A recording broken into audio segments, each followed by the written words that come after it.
Right, breaking news చూస్తున్నాం. కేసీఆర్ కు CM Revanth Reddy సవాల్ విసిరారు. అసెంబ్లీలో చర్చకు రావాలన్నారు. కేసీఆర్ కోరుకున్న రోజులు సభ ఏర్పాటు చేస్తామన్నారు. కాళేశ్వరంపై పూర్తిగా చర్చిద్దామని సీఎం రేవంత్ రెడ్డి అన్నారు.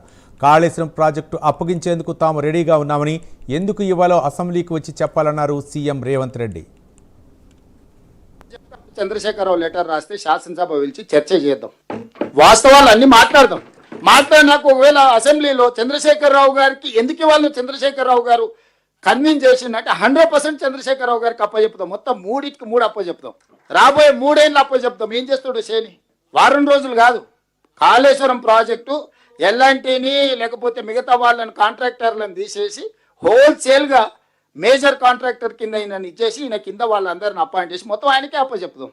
ఉన్నోళ్ళందరినీ 60C కింద టర్మినేట్ చేస్తావా, లేకుంటే ఆయన కింద వాళ్ళని చేసి ఈయన మొత్తాన్ని హెడ్ ఆఫ్ ద కాంట్రాక్టర్గా చేసి వాళ్ళందరూ ఆయన దగ్గర పనిచేసిన వాళ్ళు వాళ్ళే కదా.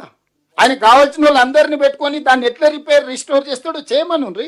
ఇప్పుడు నిజంగానే చంద్రశేఖరరావు గారి వాదనలో బలం ఉంటే, చంద్రశేఖరరావు గారు ఏ తప్పు పాల్పడకపోతే, ప్రమాదవశాత్తు ప్రమాదం జరిగితే చంద్రశేఖరరావు గారు సభ ఎప్పుడు కోరుకుంటప్పుడు నేను పర్సనల్గా స్పీకర్ గారిని రిక్వెస్ట్ చేసి సభ పెడతా.